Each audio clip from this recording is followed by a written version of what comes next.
This is the News 4 Rundown. Now, digging out and chipping away.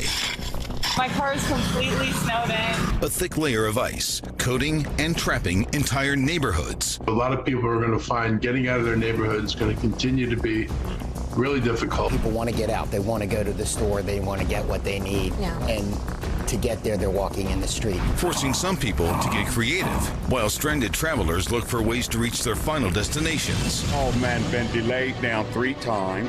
The cold and ice that's locking them down is here to stay. And believe it or not, it gets even colder, and we're tracking another potential storm this weekend. Storm Team 4 working for you right now. And good evening. We are still in weather alert mode here at News 4, and the region is digging out of this huge mess, a major winter storm. We've been talking about it. Yeah. Doug is probably tired of talking about it. I am. But it's important to know all this information as we try to dig out. Thanks for joining us tonight for the News 4 Rundown. I'm Un Yang. You know our chief meteorologist, Doug Kammerer. Doug, we saw all this snow. You had the sleet on top of it. People are just having a hard time moving their vehicles and getting around on the sidewalks, too. And that's why we were talking about schools being out for maybe the whole week. And we saw that Prince George's County's already out through the day on Thursday. Yeah. Multiple counties out multiple days, and we think that's going to be the case. And right now, we're tracking what we've got here as far as the wind is concerned, because this is the next factor here. The wind is blowing. The wind chill is going to be a major factor, and we're talking about some extreme cold overnight tonight. That's actually why we're weather alert. It's not because of the storm. 23 the current temperature, D.C., 19 Hagerstown, 14 State College, Richmond coming in at 26. But look at the wind chill, down to 5 degrees in Hagerstown, 12 right now in D.C. Look at Elkins, West Virginia, 5 below zero. Some very cold numbers here around our area, and that is why we have that a cold weather advisory here in the light blue. Cold weather advisory right on through tomorrow morning for wind chills between 0 and 15 below in our region by early tomorrow morning. It is going to be an incredibly cold start to the day. Nothing out there as far as snow is concerned, though. We don't have any snow chances. We have some showers back into West Virginia, Western Maryland, almost kind of like lake effect stuff going on out there, but not much for us. It's just bringing us more cold, and that cold air is going to continue to filter on in right on through the day on Wednesday into Thursday, right on into the day on Friday as well. And this next system that works its way in on Friday could be a big one for us in the form of a storm along the coast. So we've got the coldest air yet. How many times have you heard me say that the past couple of weeks? A nice night, or a cold night tonight, not a nice night. Bundle up if you are heading out. Brutal wind chills well below zero in spots, and then tracking another storm as we're watching that coming up this week. We could see a pretty big storm along the coast. Right now, I'm thinking hopefully it stays off the coast. I'll have a little bit more on that coming up in just a couple of minutes. Huh? All right, Doug, thanks so much. Doug and I were talking about this at the beginning of the show. In Prince George's County, schools are closed through Thursday already. Some roads and sidewalks are still covered in snow and ice, making it unsafe for students and just about everybody on the road. News 4's Darcy Spencer joins us live now with the latest. Darcy, how are the cleanup efforts going on?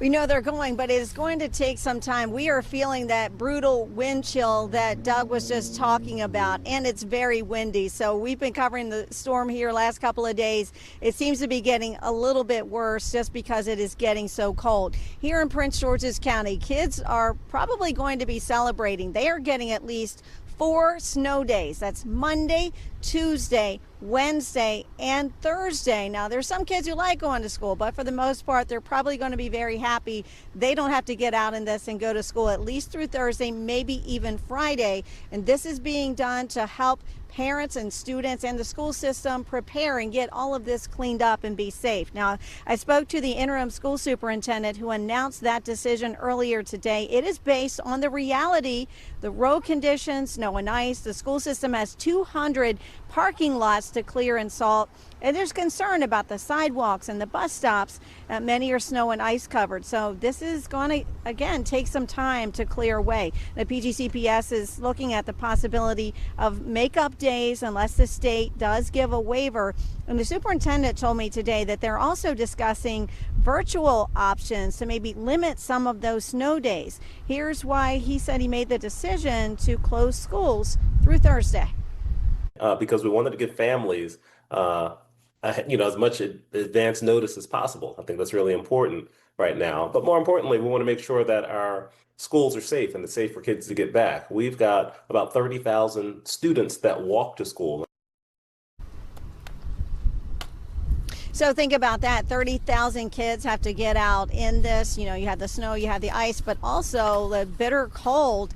And so they're allowing themselves that extra time in the next few days to get everything cleared away. We're live here along Route 1. You actually see, we've been talking about it, someone walking along Route 1 here in College Park, because basically there are no sidewalks. They're all snow and ice covered. So the road conditions have improved a lot since we were out here last night. Route 1 is looking good. 495 is looking good, basically clear. Some of the ramps, you have a little bit of issues on that, but they still have to get to the neighborhood streets and the side streets, so that can still be a little bit tricky, and a lot of us are still digging out. So again, this is going to take some time till we can all get back to normal. Yeah, we'll Darcy, send it back to you. We've been seeing people walking in the street all over the region, and it creates some dangerous situations, so everybody has to be mindful out there. Yes, Darcy Spencer live for us in Prince George's County tonight. Darcy, thank you. And as you can imagine, flying has not been easy at all today, and Metro has also had its challenges. Our team coverage continues now with News 4's transportation reporter Adam Tuss. He's been talking with travelers at Reagan National Airport tonight. Delayed. We were supposed to head out yesterday, but it got postponed, so we're trying to get out today. Delayed. Oh, man, been delayed now 3 times. Canceled. Got snowed in, so I walked all the monuments and you saw it covered in snow. It was beautiful. You took advantage of our fair city here. Definitely. I was hoping it would happen, actually. Making the best of a bad situation, that's a good idea here at the airport. And for some travelers like Galen Gray trying to get back to Georgia, he is not letting frustration set in. No, I'm not. I came here to visit my daughter, back on the way back to my retirement home, so it's very relaxing. Delays and cancellations have piled up here on the departures and arrivals boards. An icy cold-looking runway doing its best as flights race out.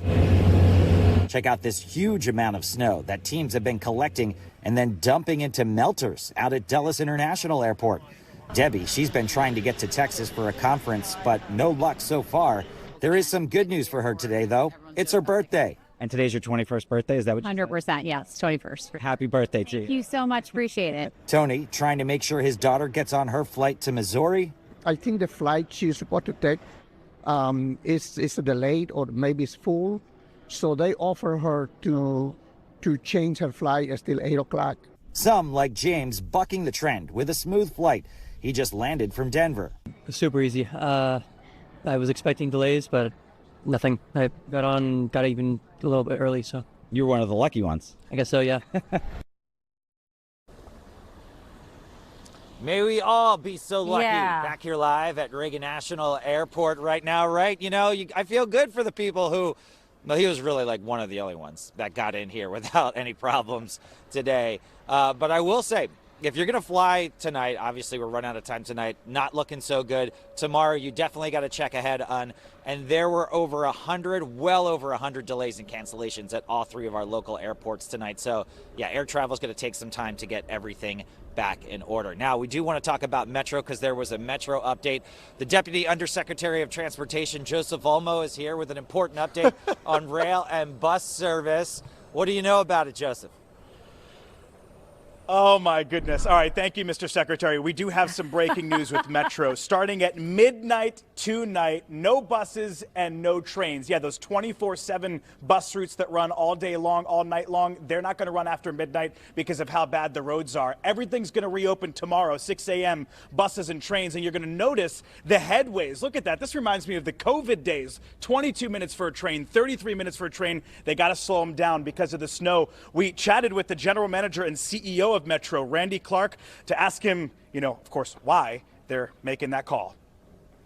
We need time to get with our partners to get the roadways cleaned up and get our staff in to try to run better service tomorrow. Yesterday is a good example of the value of Metro to this region. Even during the storm yesterday, we still moved over 60,000 people on the system. And yeah, it was really important for people to stay home, but that shows you we get people to hospitals, we get people police, firefighters, other critical services to get to work. And just as we're starting to dig out of this storm, we get the news that there's going to be more stuff on Saturday. Don't jinx us. Way too far out until National Weather Service says something on maybe Thursday morning. You know, I think, yes, we should be prepared, and we'll never stop preparing. Yeah, so the deal is, guys, Metro Rail and Metro Bus still running right now, but nothing after midnight tonight, and then things will restart at 6 o'clock in the morning. Just be prepared to wait longer for your bus, wait longer for your train tomorrow. And, you know, Randy told me the best thing you can do before you need to go somewhere, just go to Metro's website, WMATA.com, to check on your specific route, because things are still running here, but they might not be running as efficiently as we expect them to be because of the snow. I am the Deputy Secretary of Transportation for Channel 4. Back to you guys. All right. Joseph Olmo. Joseph, thank you, and some good advice there, because a lot of people will be relying on Metro since they can't get out of their cars yet. So make sure you check the website to know how long you're going to have to wait. Still to come tonight on the News 4 Rundown, the latest on the deadly ice shooting in Minnesota and the White House's response. But first, Storm Team 4 Chief Meteorologist Doug Kammerer has another look at your forecast. Doug? Yeah, and that cold forecast, as you know, just frigid again tomorrow. We will see a lot of sunshine, though. Temperature about where it was today, 28 degrees, starting off on a very cold note. But remember, wind chills below zero when you step out the front door early tomorrow morning. Hopefully, you get to sleep in. We'll be right back with the latest on what to expect and how we could see another storm this weekend.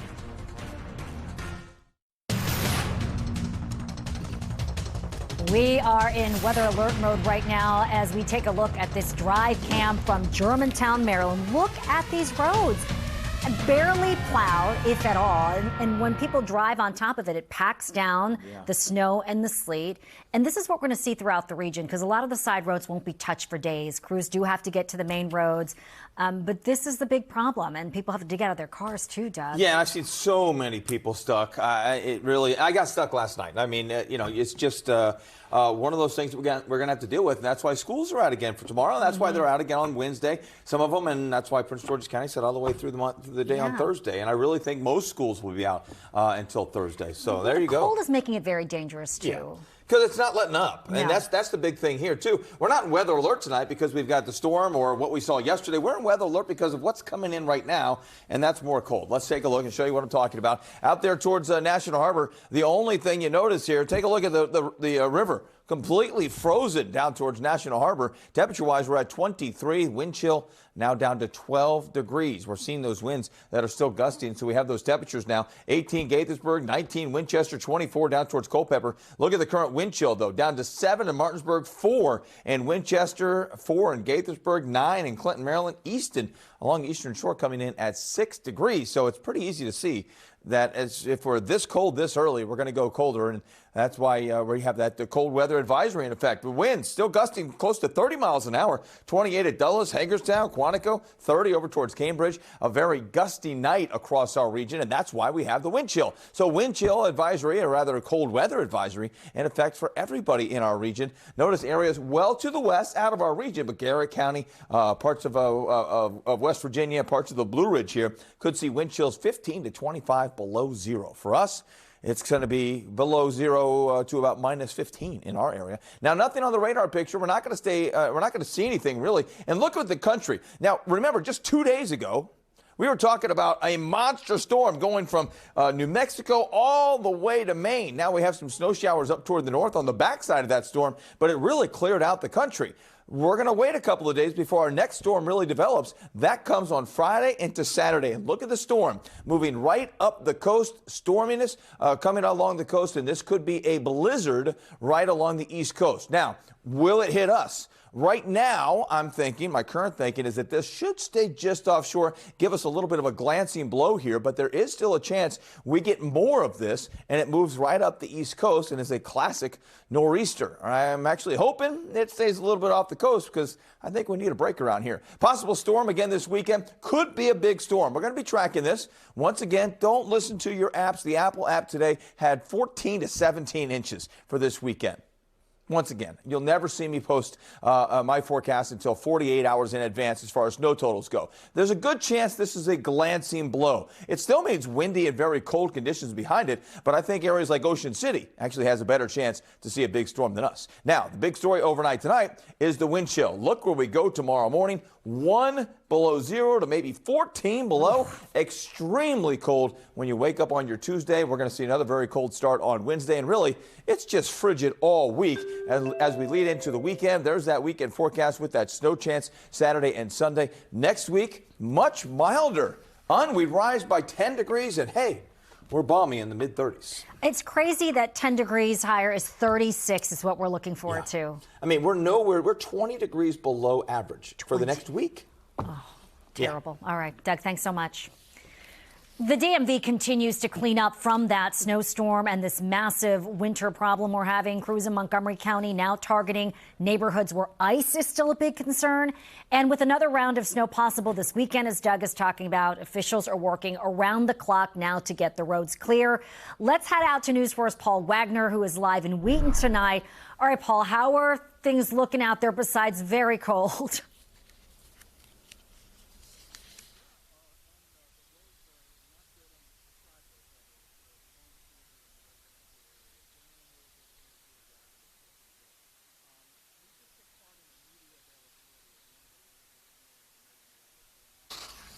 All right, we can't hear Paul. It could be the microphone being affected by the cold weather. Who knows? But because of these treacherous conditions on area roadways, most schools across the region are closed. The full list is scrolling at the bottom of your screen. Of course, we are getting up-to-date information on these school closings for tomorrow and the rest of the week. We'll, of course, update the list with all the closings as they come in. Be sure to download the NBC Washington app or scan the QR code on your screen.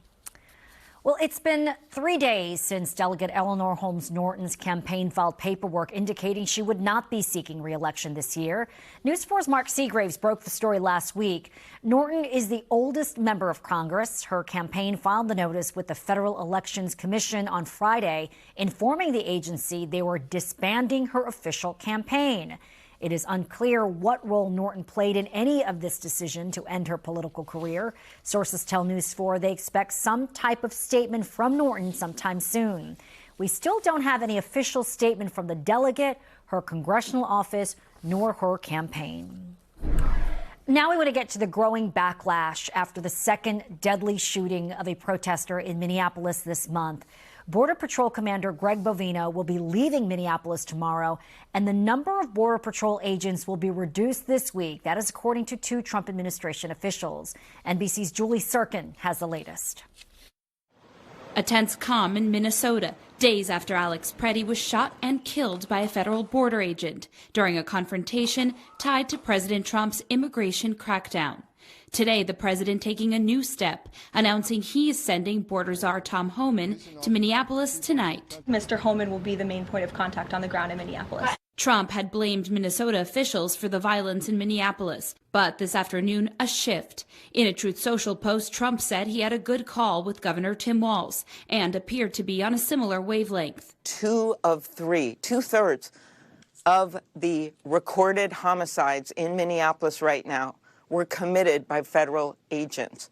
2 of 3.